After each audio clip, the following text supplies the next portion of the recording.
ఆదివారము ఈరోజు ఉదయకాలంలో పిల్లలు అందరూ కూడా మీ గృహాలకు వచ్చారు. పెద్దోళ్ళు ఎవరూ రాలేదు, నిసి పెద్దదైపోయింది, రాలేదు కదమ్మా. మేరీ వచ్చింది, వందనాలు అండి. పెద్దోళ్ళు అయిపోయారు, రాలేదు. అర్మిషా కూడా రాలేదు, దేవునికి మహిమ కలుగును గాక. అమ్మ భవ్య కూడా రాలేదు, దేవునికి మహిమ కలుగును గాక.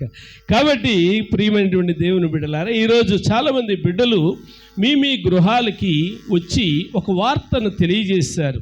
ఏమని తెలియజేశారు అంటే ఒక నినాదం చేశారు, ఒక స్లోగన్తో మీ దగ్గరికి వచ్చారు. ఏంటి ఆ స్లోగను అని అంటే చెప్పండి, ఓసన్న జయం, ఓసన్న జయం అనే నినాదముతో మీ వీధులలోనికి ఆ ఈత మట్టలు పట్టుకొని వారు ఆ మార్గాల గుండగా ప్రభుని జయధ్వనులతో స్తుతిస్తూ వారు వెళ్ళినటువంటి సందర్భాన్ని మనం జ్ఞాపకం చేసుకుంటే, ప్రియులారా, ఈ రోజుకి ఉన్నటువంటి ప్రత్యేకత దీన్ని ఏమన్నారంటే మట్టల ఆదివారము, పామ్ సండే అన్నారు. అంటే ఈ ఖర్జూరపు మట్టలు పట్టుకొని ఆయనను ఆహ్వానించినటువంటి సంగతిని మనం జ్ఞాపకం చేసుకుంటూ ఉన్నాం. ఈ రోజు నుండి శుక్రవారం వరకు కూడా ఏమన్నారంటే హోలీ వీక్ అన్నారు, పరిశుద్ధ వారము, పవిత్ర వారము అన్నారు. ఎందుకు అలాగన్నారు అని అంటే, యేసుక్రీస్తు ప్రభువారు 3.5 సంవత్సరాలు సువార్త పరిచర్య చేసి యెరూషలేములోనికి సిలువను మోయడానికి, ప్రాణమును పెట్టడానికి తనను తాను ప్రియులారా యెరూషలేములోనికి ప్రవేశింప చేసుకున్నటువంటి రోజు.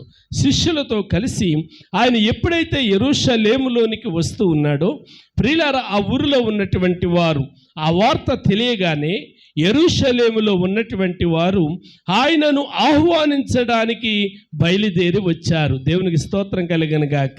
ఇప్పుడైతే బ్యాండా ఉండినేమో, ఇప్పుడైతే సౌండ్ సిస్టమ్ ఉండినేమో, ఇప్పుడైతే మరొక రకంగా ఉండినేమో, కానీ అప్పట్లో ప్రియులారా ఆయనను ఎలా సాధారణముగా ఆహ్వానించారు అని అంటే, సాధారణముగా ఎలాగ ఆహ్వానించారు అని అంటే, మొదటిగా ఖర్జూరపు మట్టలు పట్టుకున్నారు.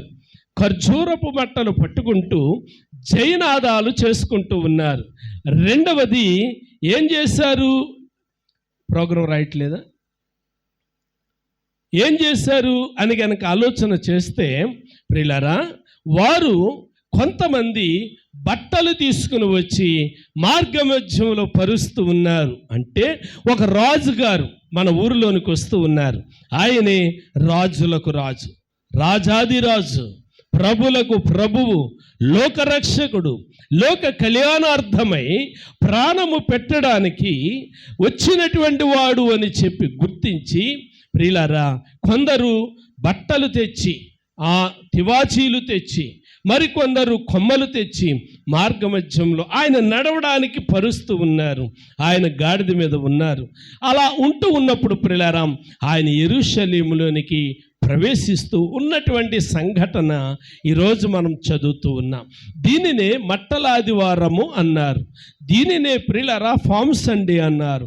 దీనినే ప్రియులారా కృపగలిగిన దేవుడు యెరూషలేములోనికి ఆహ్వానించినటువంటి సంఘటనగా దీనిని జ్ఞాపకం చేస్తూ ఉన్నారు. కాబట్టి ఈరోజు ఈ మట్టల ఆదివారానికి ఉన్నటువంటి కొంచెం ప్రాధాన్యత నేను జ్ఞాపకం చేయాలి అని చెప్పి నేను ఇష్టపడుతూ ఉన్నాను. మనందరికీ తెలిసినట్లుగా, మనందరము ఎరుగునట్లుగా యేసుక్రీస్తు ప్రభువారు ఈ లోకానికి వచ్చింది సిలువపై మరణించి తిరిగి లేచి మానవాళి యొక్క రక్షణను కొనసాగింప చేయడానికి, ఈ గొప్ప కార్యానికి నాంది అన్న సంగతిని గుర్తించాలి. అంటే ప్రారంభము అన్న సంగతిని మనము గుర్తించాలి. అంటే దేనికి ప్రారంభము అని అంటే, ఆయన శ్రమ పడడానికి ప్రారంభము, ఆయన నింద భరించడానికి ప్రారంభము, ఆయన సిలువ మోయడానికి ప్రారంభము. అంటే అన్నింటికీ కూడా ఆయన సిద్ధపడి యెరూషలేములోనికి ఆయన ప్రవేశించాడు. దేవునికి స్తోత్రం కలిగిన గాక. ఆయన యెరూషలేములోనికి ప్రవేశించాడు. ఆయన ఎలా ప్రవేశించాడు అనంటే ఒక సాధారణమైనటువంటి వ్యక్తిగా కాకుండా ప్రవచనములను నెరవేర్చే దేవునిగా ఆయన యెరూషలేములోనికి ప్రవేశించాడు. దేవునికి స్తోత్రం. ఎలా ప్రవేశించాడమ్మా? ప్రవచనాలను నెరవేర్చే దేవునిగా ఆయన ప్రవేశించాడు. అంత మాత్రమే కాదు, చరిత్రను శాసించే దేవునిగా ఆయన యెరూషలేములోనికి ప్రవేశించారు అన్న సంగతిని జకర్యా గ్రంథము 9వ అధ్యాయము 9వ వచనములో చరిత్ర మనకు జ్ఞాపకం చేస్తుంది. చరిత్ర అంటే ప్రవచనం, ప్రొఫెసీ అంటారు. చరిత్రలో ప్రవచనం మనకు కనబడుతూ ఉంది. అంటే క్రీస్తు రాకముందు క్రీస్తు పొందబోయే శ్రమను గురించి, క్రీస్తు చేయు త్యాగమును గురించి ముందుగా వివరించబడినటువంటి గ్రంథం జకర్యా గ్రంథం 9వ అధ్యాయములో 9వ వచనములో మనం చూస్తూ ఉన్నాం. అయితే ఇప్పుడు యేసుక్రీస్తు ప్రభువారు యెరూషలేములోనికి ప్రవేశించారు. ఇది నెరవేర్పు మత్తయి సువార్త 21వ అధ్యాయములో మనం చదువుతూ ఉన్నాం. నెరవేర్పు ఎక్కడ చదువుతున్నామమ్మా? మత్తయి సువార్త 21వ అధ్యాయములో మనం చదువుతూ ఉన్నాం. 21వ అధ్యాయములోనికి మనం వద్దాం. అందరము కూడా తీసి పట్టుకోండి. మత్తయి సువార్త 21వ అధ్యాయములో నుండి కొన్ని విషయాలను నేను మీ కొరకు జ్ఞాపకం చేస్తాను. ప్రియులారా, మనం ఆలోచన చేస్తూ ఉన్నప్పుడు యేసుక్రీస్తు ప్రభువారు యెరూషలేములో ప్రవేశించిన దగ్గర నుండి 21వ అధ్యాయములో జరిగినటువంటి కొన్ని సంఘటనలను మీ దృష్టికి నేను తీసుకుని వస్తాను. నిజానికి ఇంచుమించు చాలా మాటలు చెప్పొచ్చు, కానీ ఒక 10 మాటలు, ఒక 10 పాయింట్ల కింద నేను జ్ఞాపకం చేస్తూ ఉన్నాను. ఇంకా చాలా పాయింట్లుగా మనం దాన్ని విభాగించవచ్చు, కానీ 10 మాటలు, 10 పాయింట్స్ కింద నేను దానిని సిద్ధపాటు చేస్తాను. నేను సిద్ధపాటు చేసినటువంటి లేఖనాలను మీ మధ్యలోనికి నేను తీసుకుని వస్తూ ఉన్నాను. అందరము కూడా ధ్యానపూర్వకంగా, అందరము కూడా భక్తిపూర్వకంగా, అందరము దేవుని దగ్గర ఉన్నాము. అమ్మ కీర్తన వాళ్ళని చూడు, అందరము కూడా దేవుని దగ్గర ఉన్నాము అన్నటువంటి భయముతో దేవుని యొక్క మాటలను వినడానికి మనలను మనం సిద్ధపాటు చేసుకుందాం. హెజ్కేలు గ్రంథంలో పరిశుద్ధాత్మ దేవుడు అన్నాడు, హెజ్కేలు, వీళ్ళు నా జనులైనట్టుగానే వస్తున్నారు, నా దగ్గర కూర్చుంటున్నారు, కానీ నా వైపే చూస్తున్నారు, కానీ నా మాటలు వీళ్ళు వింటలేదు అని బాధపడుతూ ఉన్నాడు. కాబట్టి మనం అలా ఉండకూడదు. మనం ఆయన దగ్గర ఉన్నాము అని అంటే, ఆయన దగ్గర కూర్చున్నాము అని అంటే ఆయన మనల్ని చూస్తూ ఉన్నాడు. దేవునికి స్తోత్రం కలిగిన గాక. దావీదంటాడు కీర్తనకారుడు, అంతరంగములో ప్రియులారా ఆయన ఎరిగినటువంటి వాడు, అంతరంగాన్ని ఎరిగినటువంటి వాడు, తల్లి గర్భములో ప్రియులారా చూచినటువంటి వాడు అన్న సంగతిని కీర్తనకారుడు జ్ఞాపకం చేస్తూ ఉన్నాడు. కాబట్టి నా ప్రియ దేవుని బిడ్డలారా, ఈరోజు దేవుని యొక్క గ్రంథములో నుండి ప్రియులారా 10 మాటలు 21 అధ్యాయంలో నుండి నేను జ్ఞాపకం చేయడానికి ఇష్టపడుతూ ఉన్నాను. మొదటిగా ఆయన యెరూషలేములోనికి ప్రవేశించాడు అని అంటే ప్రియులారా, నేను మొదటిగా చెప్పాలనుకున్న మాట ఏంటంటే ప్రవచన నెరవేర్పు. దేవునికి స్తోత్రం కలిగిన గాక. మొదటి మాట ఏంటి? ప్రవచన నెరవేర్పు. ఎలా జరుగుతుంది? మొదటి వచనం చదువుకుందాం.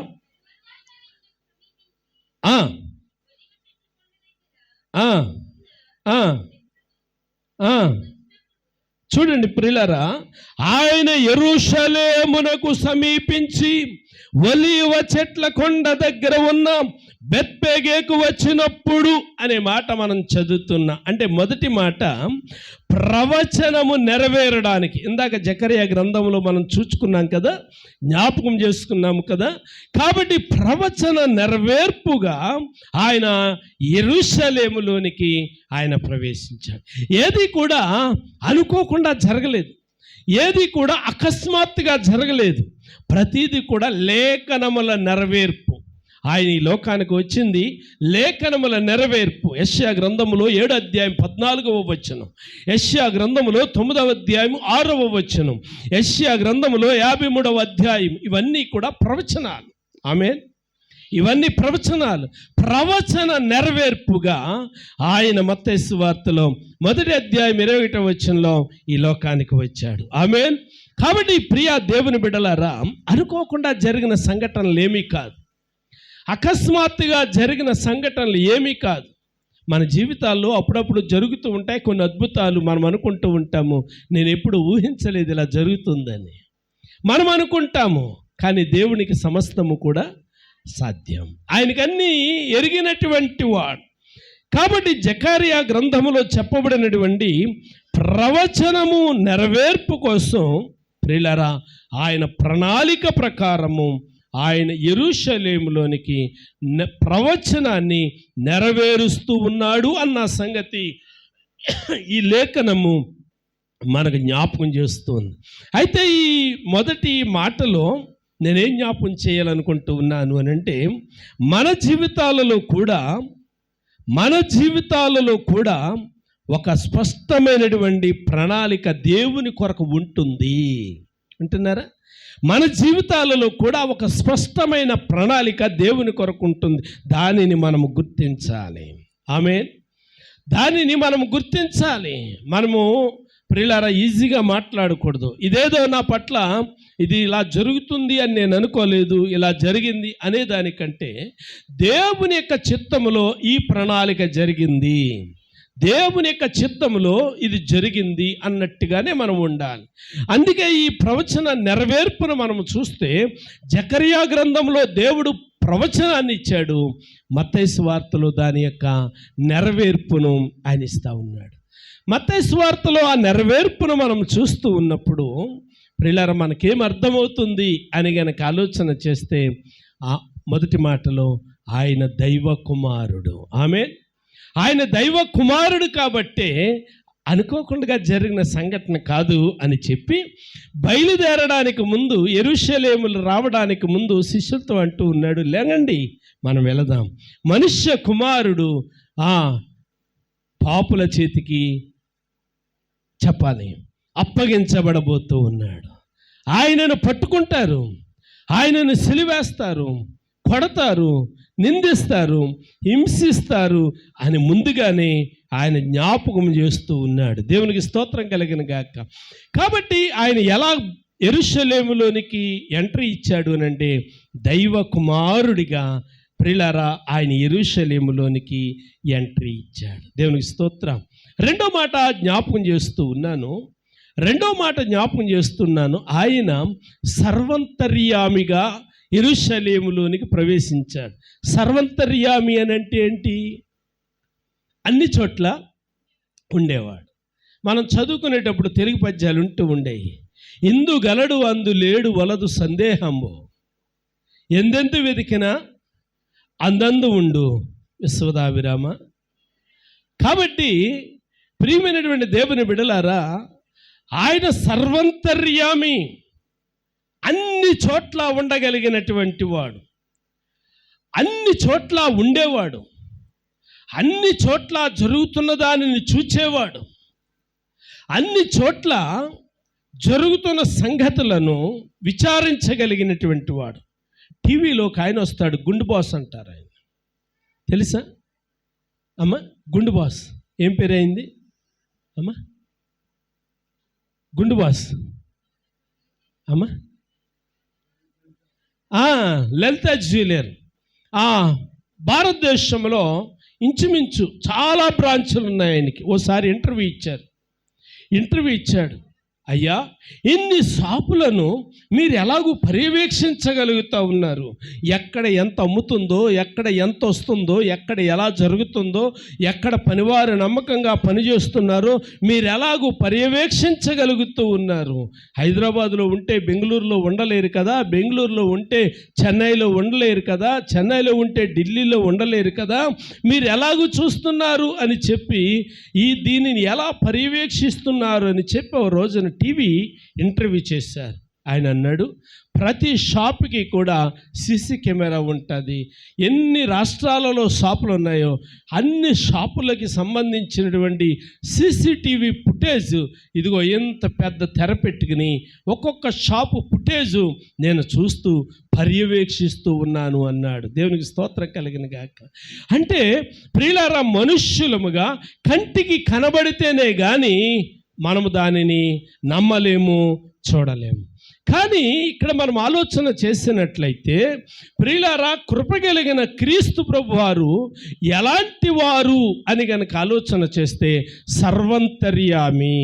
ఆయన అన్ని చోట్ల ఉండగలిగినటువంటి వాడు, అన్ని ప్రదేశాలలో ఉండగలిగినటువంటి వాడు, అన్ని స్థలాలలో ఉండగలిగినటువంటి వాడు. దేవునికి స్తోత్రం కలిగిన గాక. హల్లెలూయా. గమనించండి నా ప్రియ దేవుని బిడ్డలారా, ఆలోచన చేయగలిగితే దేవుని యొక్క లేఖనం సెలవిస్తుంది సర్వంతర్యామి. అంటే ప్రతి స్థలంలో జరిగే విషయం ఆయన ఎరిగినటువంటి వాడు. ప్రియులారా, నేను మందిరంలో ఉన్నాను, మందిరానికి బయట జరిగే విషయం నాకు తెలియదు. తెలుస్తుందా? తెలియదు. కానీ ఆయన ఇప్పుడు ఎక్కడున్నాడు అని అంటే యెరూషలేములో ఉన్నాడు, ఆహ్వానించబడుతూ ఉన్నాడు. ప్రియులారా, స్వాగతాన్ని అందుకుంటూ ఉన్నాడు. ఆ సమయంలో యెరూషలేములోనికి ప్రవేశించిన తర్వాత తన శిష్యులతో చెబుతూ ఉన్నాడు. 2వ వచనం, మత్తయి సువార్త 21వ అధ్యాయము. అమ్మా,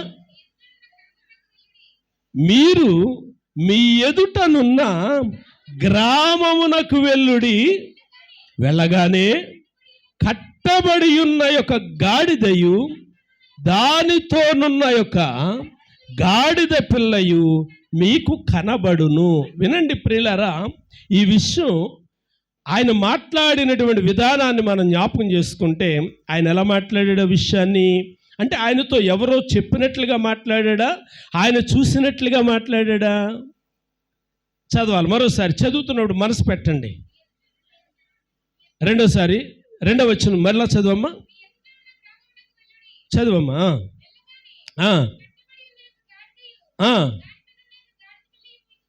చాలు.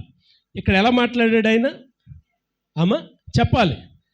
ఎవరో చెప్పినట్లుగా మాట్లాడారా ప్రియులారా? చూచినట్టుగా మాట్లాడారా? చూచినట్టుగా. ఈ మాట చెప్తా ఉంటే ఒక మాట జ్ఞాపకం వస్తుంది నాకు. కరోనా సమయంలో ప్రకటన గ్రంథ విశ్లేషణ చేశాను నేను. కరోనా సమయంలో ప్రకటన గ్రంథ ధ్యానాలు మనం విన్నాం. ప్రకటన గ్రంథ ధ్యానాలు వింటూ ఉన్నప్పుడు పద్మస్సు ద్వీపమును గురించి ఎక్కువగా మాట్లాడుతూ, ప్రియులారా, అపోస్తులుడైనటువంటి యోహాను పొందినటువంటి ఆ మరణము, ఆ యొక్క ఆ స్టేడియము, అవన్నీ కూడా నేను వివరిస్తూ ఉన్నప్పుడు దానికి ఎన్ని స్తంభాలు ఉన్నాయి, ఎన్ని ద్వారాలు ఉన్నాయి, ఎన్ని అక్కడ ఆ కుర్చీలు ఉన్నాయి, ఎంతమంది కూర్చోగలుగుతారు అనే ఒక అంశాన్ని నేను మాట్లాడడం జరిగింది. నాకు బాగా గుర్తు. స్వామి కుమార్ గారు, బయ్య వెంకటేష్ గారు, వీళ్ళిద్దరూ కూడా ప్రతిరోజు సాయంకాలం వాకింగ్కి వెళ్తూ ఉండేవారు. వాకింగ్ వెళుతూ వారు ఈ వర్తమానాన్ని ప్రతిరోజు కూడా వింటూ ఉండేవారు, ప్రకటన గ్రంథాన్ని. సాయంకాల సమయం వారు వినేసిన తర్వాత నాకు ఫోన్ చేశారు, అయ్యా, ఈ వర్తమానము మీరు బైబిల్ చదివి చెప్తున్నట్లుగా లేదు, మీరే అక్కడుండి చూసి మాట్లాడుతున్నట్లుగా ఉంది అన్నారు. దేవునికి స్తోత్రం కలిగిన గాక. అంటే ఒక మనుష్యులముగా చరిత్ర చదివినటువంటి మనకి కొంత అవగాహన ఉంటుంది. ఇక్కడ యేసుక్రీస్తు ప్రభువారును గురించి మనం ఆలోచన చేస్తే ఆయన సర్వంతర్యామి అనడానికి, ఆయన అన్ని చోట్ల ఉండగలిగినటువంటి వాడు అనడానికి కారణం ఏంటి అని అంటే, యెరూషలేములో ఉండి ఒక గ్రామములో ఉన్నటువంటి సంగతిని ఆయన జ్ఞాపకం చేస్తూ ఉన్నాడు. దేవునికి స్తోత్రం. అంటే ఆయన సర్వంతర్యామిగా, అంటే ఆయన దేవునిగా, ఆయన దేవుని కుమారుడిగా ముందుగానే ఆయన జ్ఞాపకం చేస్తూ ఉన్నాడు. కాబట్టి ఇప్పుడు 2వ మాటలో మనం తెలుసుకోవలసిన మాట ఏంటి అని కనుక ఆలోచన చేస్తే, యెరూషలేములో ఉండి బెత్పగే గ్రామంలో చూచినటువంటి దేవుడు నిన్ను కూడా చూస్తూ ఉన్నాడు. ఆమేన్. నన్ను కూడా చూస్తూ ఉన్నాడు. అంటే టోటల్గా మనందరినీ కూడా ఆయన చూస్తూ ఉన్నాడు. కాబట్టి ఆయన ఎవరు? దేవుడు అని గుర్తించాలి. దేవుడు అని గుర్తించాలి. ఆయన రక్షకుడు అని గుర్తించాలి.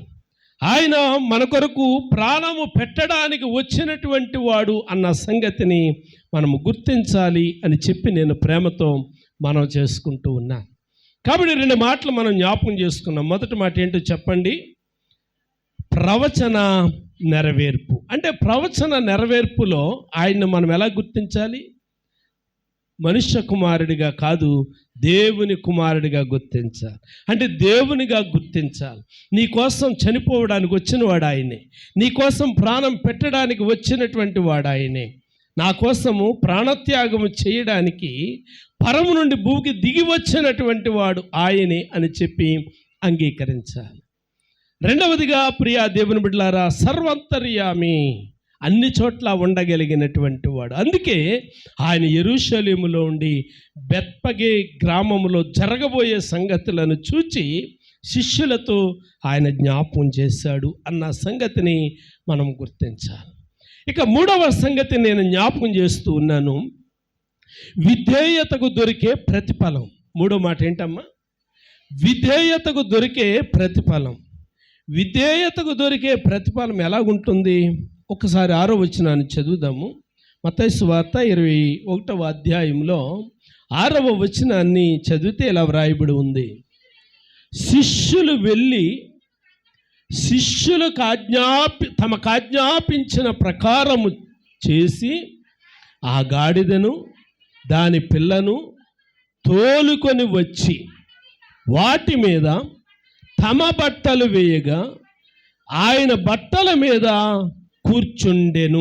విధేయత అంటే ఆయన చెప్పినప్పుడు, యేసయ్యా నీవు ఆ గ్రామం వెళ్ళలేదే, ఆ గ్రామంలోనే నీకెవరు బంధువులు లేరే, అక్కడ జరిగే సంగతి నీకు ఎలాగూ తెలుసు అని ప్రశ్నించలేదు.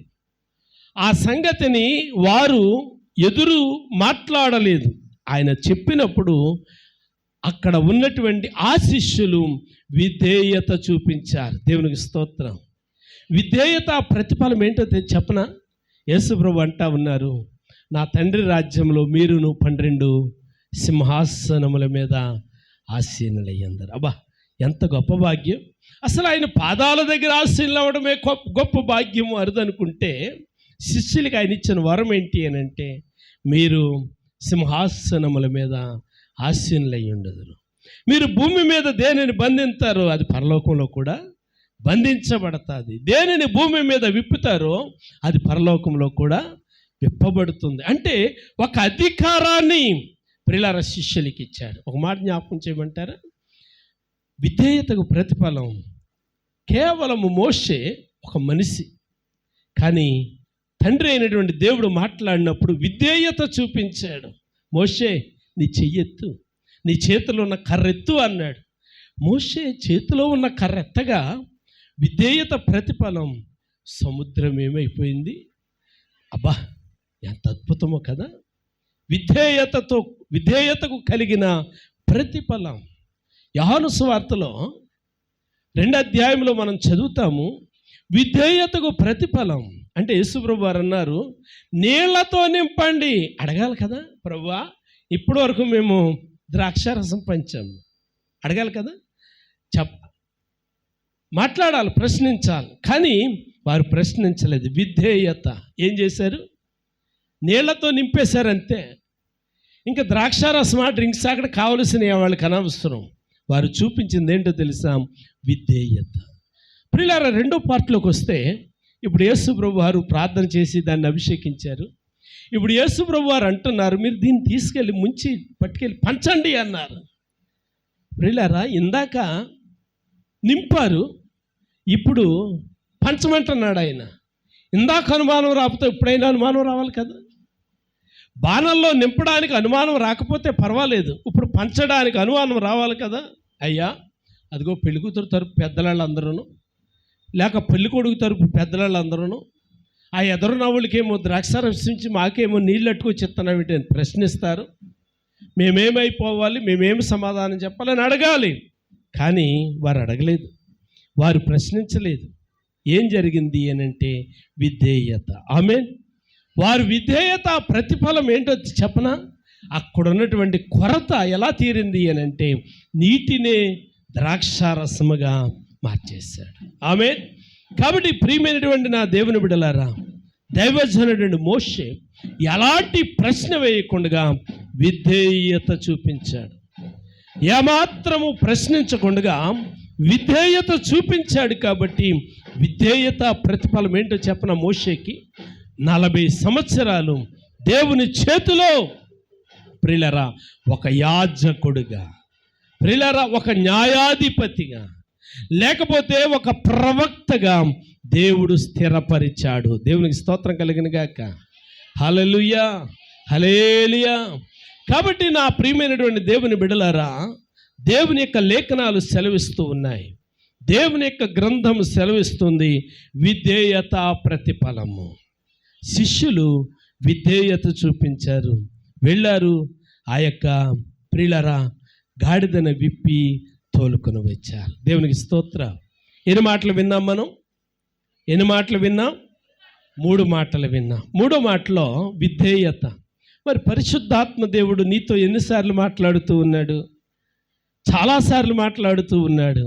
మరి లెక్క చేస్తున్నావా? విధేయత చూపిస్తూ ఉన్నావా? చూపించట్లేకపోతూ ఉన్నాము. దేవుడు మాట్లాడుతూ ఉంటే ఎవరో మాట్లాడారులే అనుకుంటూ ఉన్నాము. కొన్నిసార్లు ఆరాధనలో దేవుడు మాట్లాడుతూ ఉంటాడు, వాక్యాన్ని చదువుకుంటున్నప్పుడు మాట్లాడుతూ ఉంటాడు, ఇది నాకు కాదులే అండి. ఏదైనా కొన్ని పర్యాయాలు సమయమును గురించి వస్తే చింతలు అనుకుంటుంది, ఇది నాకు కాదు పెద్ద తల్లికిలే అండి. ప్రియులారా, అంటే మనం ఏమనుకుంటామంటే ఇది నాకు కాదు, కానీ దైవజనుడు మోషే ఇది నా కొరకని చెప్పి విధేయత చూపించాడు. ఒక ప్రవక్తగా దేవుడు స్థిరపరిచాడు, ఒక నాయకుడిగా దేవుడు స్థిరపరిచాడు. దేవునికి స్తోత్రం కలిగిన గాక. దేవుని యొక్క చేతిలో 40 సంవత్సరాలు ఇశ్రాయేలు సైన్యాన్ని నడిపించడానికి ఒక యోధునిగా, ఒక శూరునిగా దేవుడు సిద్ధపాటు చేశాడు. దేవునికి స్తోత్రం, హల్లెలూయా. కాబట్టి మనము విధేయత చూపించాలి. విధేయత అనేది చాలా శ్రేష్టమైనది. అనేక పర్యాయాల్లో సంఘానికి ప్రియులారా విధేయత చూపించాలి. పాట పాడుటలో విధేయత కావాలి, పరిచర్య చేయడానికి విధేయత కావాలి, పరిచర్యను ప్రోత్సహించడానికి విధేయత కావాలి. పాస్టర్ గారు ఇప్పుడు ఇలాగే చెప్తారు, కాదు అన్నట్టుగా మనము గమనించాలి. 4వ మాట జ్ఞాపకం చేస్తూ ఉన్నాను. మొదటి మాట ఏంటో చెప్పండి? ప్రవచన నెరవేర్పు. అంటే దేవుని కుమారుడిగా ఆయన యెరూషలేములోనికి ఎంట్రీ ఇచ్చాడు. 2వ మాట సర్వమును ఎరిగిన ప్రియులారా ఆయనగా ఆయన యెరూషలేములోనికి ప్రవేశించాడు. 3వ మాట విధేయత ప్రతిఫలము ఆయన మనకు జ్ఞాపకం చేస్తాడు. 4వ మాట జ్ఞాపకం చేస్తాను. 4వ మాట గుంపును వెంబడించేవారు. మత్తయి సువార్త 21వ అధ్యాయంలో గుంపును వెంబడించేవారు. 9వ వచనాన్ని చదువుదామా? 21:9. అమ్మా, జన సమూహములలో ఆయనకు ముందు వెళ్ళుచుండిన వారును వెనక వచ్చుచుండిన వారును దావీదు కుమారునికి జయము, ప్రభు పేరట వచ్చువాడు స్తుతింపబడునుగాక. ఆమేన్. అది అలా ఉంచి ఒకసారి లూకాసు వార్తకు వద్దాం.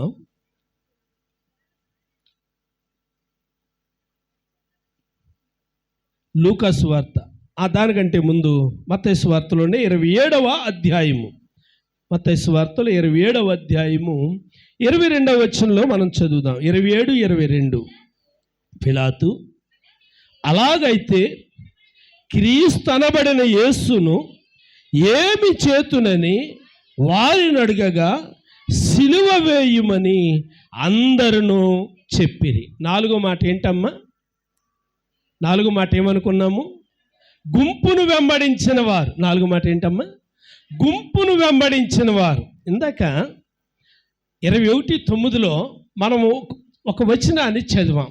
ఆ మాట యొక్క సారాంశం ఒక మాటలో చెప్తారా? అక్కడ ఉన్నటువంటి గుంపు ఏ నినాదం చేస్తూ ఉంది?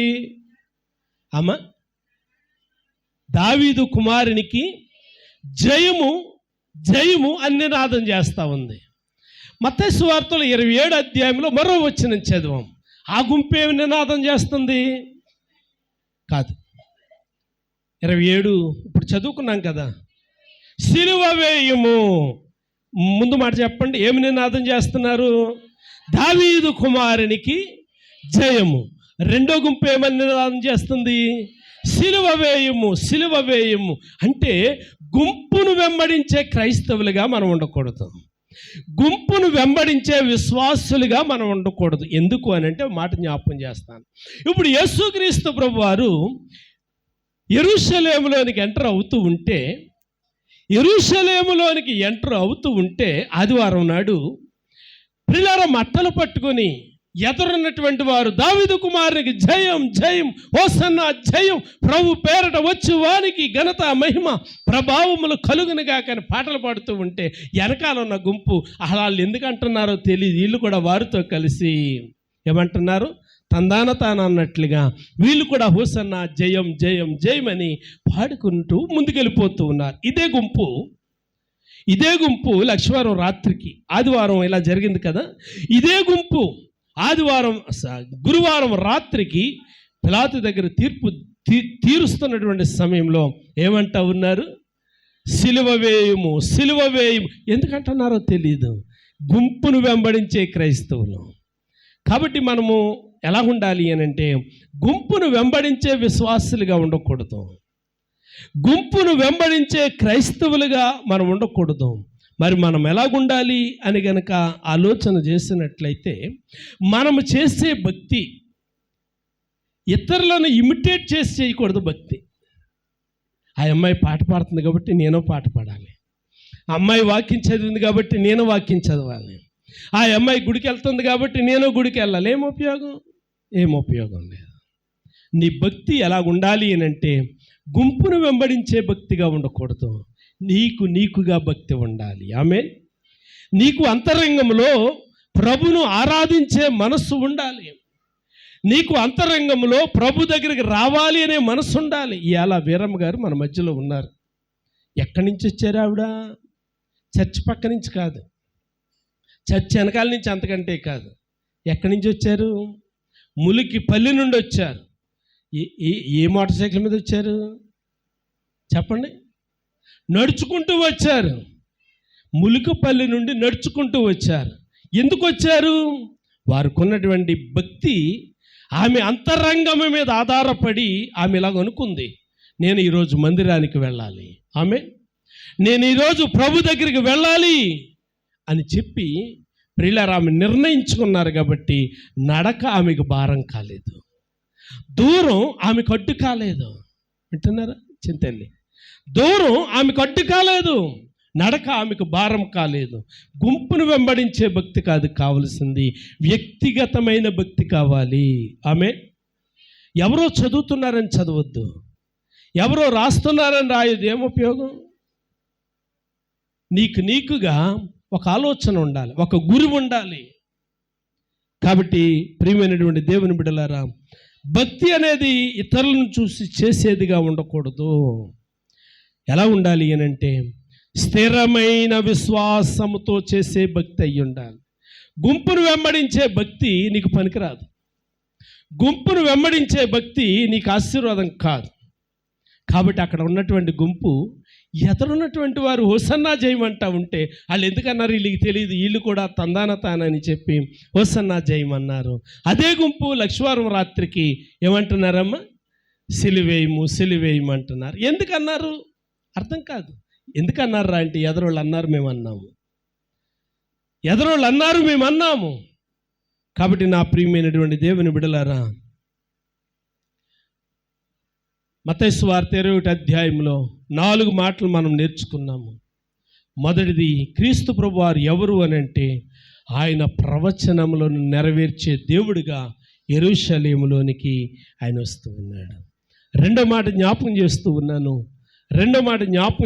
ఉన్నాను, ఆయన గురించి మనం నేర్చుకున్నాము. ఆయన అన్ని స్థలాలలో ఉండి అందరినీ చూచే దేవుడు కాబట్టి, అందరిలో నన్ను చూస్తూ ఉన్నాడు కాబట్టి నా భక్తి నలుగురిలో ఉన్నప్పుడు ఎలాగుందో ఒంటరిగా ఉన్నప్పుడు కూడా అలాగే ఉండాలి. ఎవరు అన్నారు నాకు తెలియదు, కానీ 10 మందిలో ఉన్నప్పుడు పెదాలను కాపాడుకోవాలి, ఒంటరిగా ఉన్నప్పుడు మనసును కాపాడుకోవాలి. దేవునికి స్తోత్రం కలిగిన గాక. 3వ మాట, విధేయతకు దొరికిన ప్రతిఫలం. విధేయతకు దొరికే ప్రతిఫలం. శిష్యులు విధేయత చూపించారు. యేసు ప్రభువారు అన్నారు, మీరు 12 సింహాసనముల మీద ఆసీనులై ఉండండి అన్నాడు. దేవునికి స్తోత్ర. ప్రియులారా, 4వ మాట మనం చూస్తూ ఉన్నాము, గుంపును వెంబడించే క్రైస్తవులు. దేన్నమ్మా? గుంపును వెంబడించే క్రైస్తవులు. ఈ గుంపును వెంబడించే క్రైస్తవులు ఎలా ఉంటారంటే, మత్తయి సువార్త 25వ అధ్యాయంలో అంటాడు, మీరెవరో నేను ఎరుగను. కాబట్టి గుంపులో అన్నట్టుగా కాకుండా నిన్ను ఆయన ఎరగాలి అనే ఉద్దేశంతో నువ్వు భక్తి చెయ్యాలి. ఆమేన్. 5వ మాట జ్ఞాపకం చేసి ప్రియులారా నేను ముగించడానికి ఇష్టపడుతూ ఉన్నాను. దేవుని దగ్గరికి ఎలా రావాలి అని అంటే 5వ మాట జ్ఞాపకం చేస్తున్నాను, స్వార్థ ప్రయోజనాల కోసము వెంబడించకూడదు. అమ్మా, దేవుని దగ్గరికి ఎలా రాకూడదు? స్వార్థముతో రాకూడదు, స్వార్థ ప్రయోజనాలతో రాకూడదు. అంటే బైబిల్ గ్రంథంలో మత్తయి సువార్తలో మనం కొన్ని విషయాలను మనం చదువుకుంటూ వస్తూ ఉన్నాము. కాబట్టి ప్రియులారా, గుంపును గురించి మనం జ్ఞాపకం చేసుకున్నప్పుడు నాకు ఈ మాట జ్ఞాపకం వచ్చింది. ఆయన వెంబడించేవారు, ఆయన దగ్గరికి వచ్చేవారు ఎలా ఉండకూడదు అని అంటే, స్వార్థ ప్రయోజనాలు ఆశించి ఆయనను వెంబడించకూడదు. అంటే ఆయన భూమి మీద ఉన్నప్పుడు 3.5 సంవత్సరాలలో ఆయన దగ్గరికి వచ్చినటువంటి వారు 2 రకాలైనటువంటి మనుషుల్ని నేను జ్ఞాపకం చేస్తాను. చాలా రకాలు ఉన్నారు. ఆయన దగ్గరికి వచ్చినటువంటి వారిలో చాలామంది ఉన్నారు.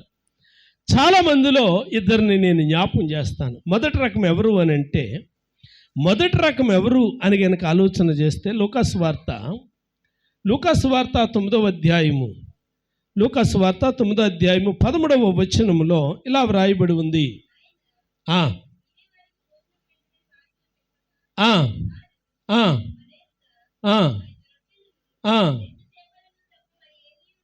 చాలు. చదవబడినటువంటి లేఖన భాగంలో ఇక్కడ ఒక సువార్త సభ జరుగుతూ ఉంది. ఆయన మీటింగ్ పెట్టారు. మీటింగ్ పెట్టిన తర్వాత మీటింగ్ అయిపోయింది, ఆలస్యమైంది. యేసుప్రభు వారు అన్నారు, భోజనం పెట్టండి అన్నారు. భోజనం పెట్టండి అని అంటే, అయ్యా ఇంతమందికి మన దగ్గర ఎక్కడ వచ్చింది ఆహారం, మన దగ్గర ఆహారం లేదు, భోజనం పెట్టడానికి అన్నారు. అప్పుడు యేసుప్రభు వారే ఆశ్చర్యాలు చేసి అద్భుతం చేసి వారికి భోజనం పెట్టారు. ఆ సంగతి పక్కన పెడితే అక్కడికి వచ్చినటువంటి వారిని గురించి బైబిల్ను పండితుల్లో ఒకడైనటువంటి 1వ శతాబ్దంలో యోధుడైనటువంటి జోసిఫస్ అనబడినటువంటి వాడు తన లేఖనాల్లో ఇలా రాస్తూ ఉన్నాడు. ఏమని రాస్తూ ఉన్నాడు అని అంటే, ఆయన దగ్గరికి వచ్చినటువంటి వారిలో 2 రకాలైనటువంటి వారు ఉన్నారు. ముఖ్యంగా ఎక్కువ శాతం ఎవరు అని అంటే, మొదటి రకం తిండి కోసం వచ్చినటువంటి వారు, 2వ రకం స్వస్థతల కోసం వచ్చినటువంటి వారు. మొదటి రకం ఎవరమ్మా? తిండి కోసం, అంటే ఆయన దగ్గర రొట్టెలు దొరుకుతాయి, ఆయన దగ్గర ఆహారము దొరుకుతుంది అని వచ్చారు. 2వ రకం ఎవరు అని అంటే, ఆయన బాగు చేస్తాడు, ఆయన స్వస్థపరుస్తాడు అని వచ్చారు. ఇన్ని అద్భుతాలు చేసి ఇంతమందికి ఆహారం పెట్టాడు అని అంటే, ఈయన దైవ కుమారుడు అన్న సంగతి గుర్తించలేదు. పెట్టిన ఆహారం తిన్నారు కానీ మామూలు మనిషి అయితే ఇది చేయగలడా అని ఆలోచన లేదు. పైగా అంటా ఉన్నారు, బయల్జెబూల్ అనే దయ్యములను బట్టి నీ కార్యాలు చేస్తున్నాడు అన్నారు. అంటే ప్రియమైనటువంటి దేవుని బిడ్డలారా, అద్భుతాలు పొందుకుంటున్నారు కానీ ఆయన అద్భుతాలు చేస్తున్నాడంటే దైవ కుమారుడిగా గుర్తించలేకపోతూ ఉన్నారు. ఆయన ఇచ్చే స్వస్థతలను పొందుకుంటున్నారు కానీ ఈయన స్వస్థత పరుస్తూ ఉన్నాడు అని అంటే ఈయన దైవ కుమారుడు కాదా అన్న సంగతి గమనించలేకపోతూ ఉన్నారు. అంటే ఆయనను ప్రియులారా లోక రక్షకుడిగా గమనించలేకపోతూ ఉన్నారు. అయితే ఒక్క మాట సంఘానికి నేను జ్ఞాపం చేస్తున్నాను. దేవుని దగ్గరికి మనం వస్తూ ఉన్నప్పుడు దేవుడు నాకు ఉద్యోగం ఇస్తాడు, దేవుడు నాకు పిల్లల్ని ఇస్తాడు, దేవుడు నాకు ఇల్లు ఇస్తాడు, దేవుడు నాకు పెళ్లి చేస్తాడు అన్నట్టుగా దేవుని దగ్గరికి రాకూడదు. ఆయన దేవుడు కాబట్టి ఆయన దగ్గరికి రావాలి. ఆయన దేవుడు కాబట్టి ఆయన దగ్గరికి రావాలి. నా బ్రతుకు చాలా పర్యాయాలు మీకు చెప్పాను. చెప్పడానికి ఇంకేం అవసరం లేదు. అయినా మరోసారి నేను జ్ఞాపకం చేస్తున్నాను, తినటానికి ఉన్నా తినటానికి లేకపోయినా ఆయన్ని దేవునిగా మేము ఆరాధించాము. దేవునికి స్తోత్రం కలిగినగా. మేము వెనకడుగు వేయలేదు. ఇవాళ పనికి వెళ్తే కాస్త డబ్బులు వస్తాయి, కడుపు నిండా తినొచ్చు అని మేము అనుకోలేదు. చావైనా మరణమైనా ఏదైనా సుఖమైనా ఆయన పని కొరకే మేము. ఆమేన్. కాబట్టి ప్రియమైనటువంటి దేవుని బిడ్డలారా, భౌతిక పరమైనటువంటి మేలు ఆశించి ఆయన దగ్గరికి రాకూడదు. ఆయన దగ్గరికి వచ్చేవాడు ఆయన రక్షకుడు అని నమ్మి రావాలి. ఆయన దగ్గరికి వచ్చేవాడు ఆయన దైవ కుమారుడు అని నమ్మి రావాలి. ఆయన దగ్గరికి వచ్చేవాడు నీ కొరకు ప్రాణం పెట్టడానికి పరము నుండి భూమి మీదకి వచ్చినటువంటి వాడు అని గుర్తించాలి. దేవునికి స్తోత్రం, హల్లెలూయా. అయితే అక్కడ ఉన్నటువంటి చాలామంది ఆయన వెంబడించినటువంటి వారిలో ప్రియులారా, చాలామంది కూడా ఎలా వెంబడిస్తున్నారంటే భౌతికపరమైనటువంటి ఆలోచనలే. భౌతికపరమైన ఆలోచనల గురించి పెద్ద మనసు మనం పెట్టవలసినటువంటి అవసరం లేదు. ఎందుకనంటే దేవుని దగ్గరికి వచ్చేవానికి జ్వరం వస్తుంది, దేవుని దగ్గరికి రానివానికి జ్వరం వస్తుంది. దేవుని దగ్గరికి వచ్చిన వానికి తగ్గుతుంది, రానివానికి కూడా తగ్గుతుంది. భౌతికపరమైన విషయాలు కాదు, ఆత్మ సంబంధమైన విషయాల మీద మనసు పెట్టాలి. దేవునికి స్తోత్రం కలిగిన గాక. కాబట్టి నేను జ్ఞాపకం చేస్తున్నాను, చాలా విషయాలు చెప్పాలి, సమయం అవుతూ ఉంది.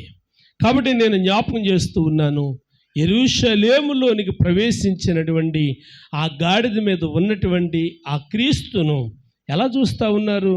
చాలామంది దీనుడిగా చూస్తూ ఉన్నారు. నిజమే, దీనుడే ఆయన. మత్తయి సువార్త 11:29 ఆయనే అన్నాడు. ఏమన్నాడు? నేను దీన మనస్సు గలవాడను, సాత్వికుడను అని ఆయన జ్ఞాపకం చేశారు.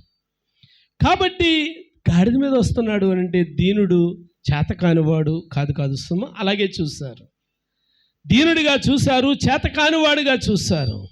కాబట్టి ఒక సంగతిని గుర్తుపెట్టుకోవాలి, ఆయన రాజులకు రాజు, ఆమేన్, ప్రభులకు ప్రభు, తీర్పు తీర్చడానికి రాబోతూ ఉన్నాడు. నీ క్రియలను తోచడానికి రాబోతూ ఉన్నాడు.